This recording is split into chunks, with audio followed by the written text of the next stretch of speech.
Hola, ¿cómo están? Mi nombre es Josué y este es mi perro Mushlinia. Y el día de hoy les vamos a presentar el libro Pensamiento y Habla.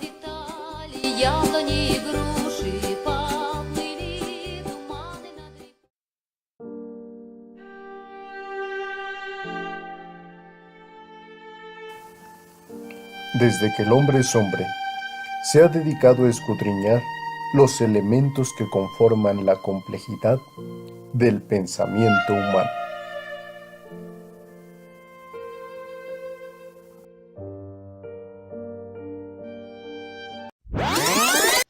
Vygotsky es uno de los autores más populares cuando hablamos de constructivismo y es uno de los representantes más importantes de la teoría sociocultural.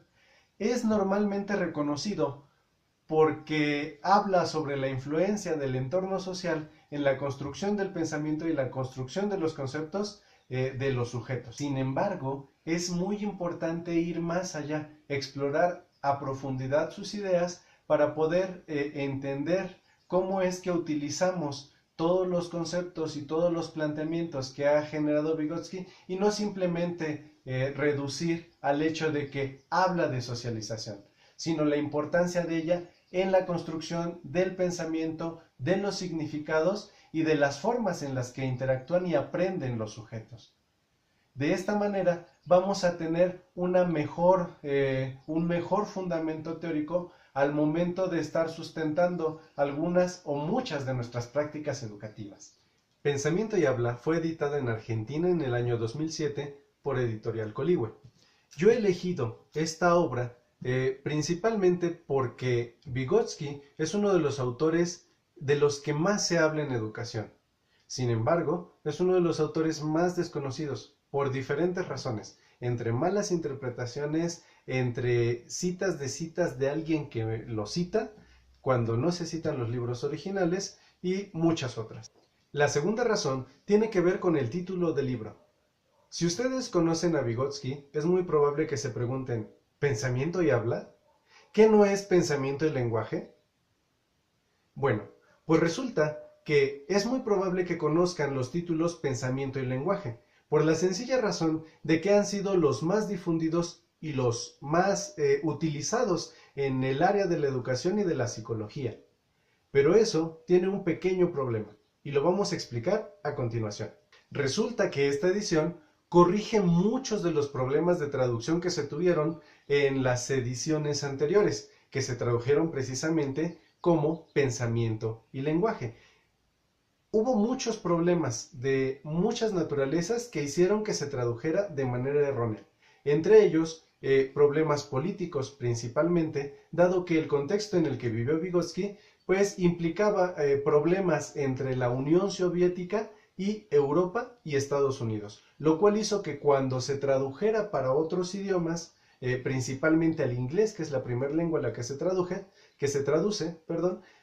se tradujera con algunos errores, omisiones e incluso se tradujera con algunas citas cortadas o mutiladas directamente.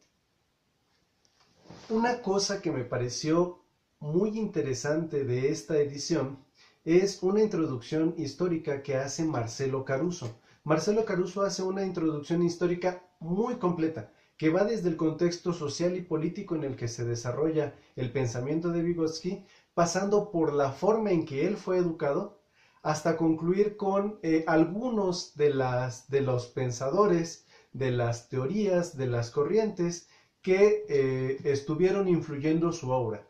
E incluso hace también una recapitulación de cómo es que el pensamiento marxista ayuda y subyace dentro de las páginas y de las palabras de Vygotsky.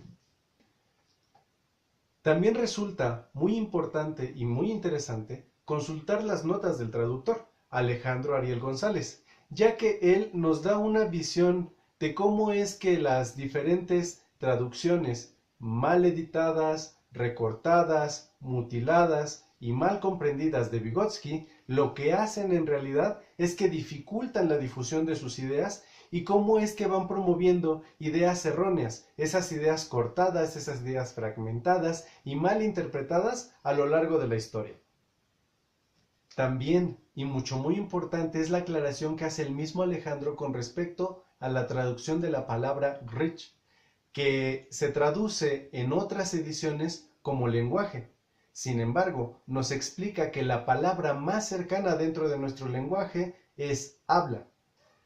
Esta diferenciación es muy importante porque habla y lenguaje no son lo mismo. El lenguaje es algo que existe externo al sujeto y en el caso del habla es una acción que realiza el sujeto. El mismo Alejandro nos da algunos ejemplos de cómo es que cambiando este concepto y este término en algunas de las citas nos llevan a resultados completamente diferentes, lo cual es muy importante al momento de estar estudiando a un pensador con ideas tan complejas como las de Vygotsky. En Pensamiento y Habla encontrarás que el primer capítulo está dedicado a discutir el método a través del cual Vygotsky estará analizando su objeto de estudio. Este capítulo es muy importante porque nos permite observar cómo es que Vygotsky está estudiando este objeto complejo que es el pensamiento y la conciencia humana para poder llegar a explicaciones más claras de lo que es tanto el pensamiento como el habla. También vas a poder encontrar algunas observaciones a los planteamientos que han hecho algunos otros autores, principalmente Piaget y Stern. Vygotsky hace observaciones tajantes a las formas en que ellos explican el pensamiento y el habla. Y entonces entra en un debate que es bastante interesante para poder analizar y observar desde otra perspectiva los planteamientos de otro autor, que en algún otro video hablaremos, que es Piaget, de estos que son muy conocidos, pero que al mismo tiempo también de repente son mal interpretados.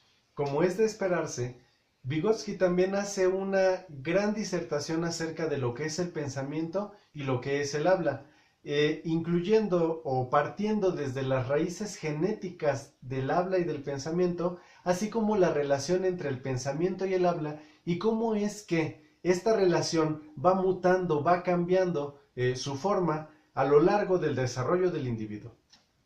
Otras cosas interesantes que van a encontrar en este libro es la diferenciación entre la construcción de los conceptos cotidianos y los conceptos científicos, y la forma en que se utilizan y se generan los significados de los mismos. Hay otra diferenciación también muy importante a la cual le va a dedicar un capítulo completo que tiene que ver con el habla, específicamente la diferenciación entre el habla interna y el habla externa. Una de las últimas cosas que toca Vygotsky es la diferenciación entre palabra y habla.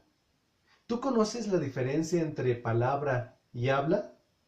¿Crees que las palabras son los sonidos que salen de mi boca en este momento para poder compartirte algo? ¿O más bien son el conjunto de significados a los que estos sonidos aluden?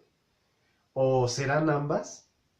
Bueno, Vygotsky, en la última parte de esta obra, explica claramente cuál es la diferencia entre el habla y la palabra. Una de las recomendaciones muy importantes que les puedo dar al momento de estar leyendo cualquier autor de carácter académico es que tengan en consideración el contexto en el cual se está escribiendo la obra.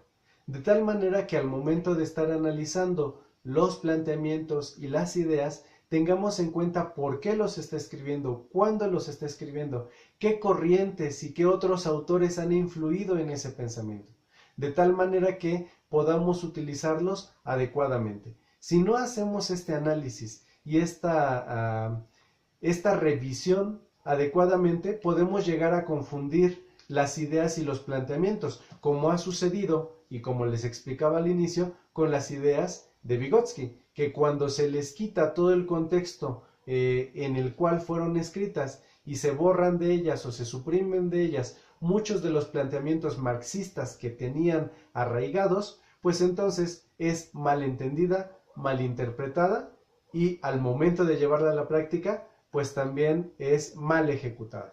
Mushlini y yo nos despedimos recomendándoles que consulten Pensamiento y Habla, uno de los textos más importantes de Vygotsky y que además en esta ocasión pues tiene una mucha mejor traducción que aquellos libros editados bajo el título Pensamiento y Lenguaje.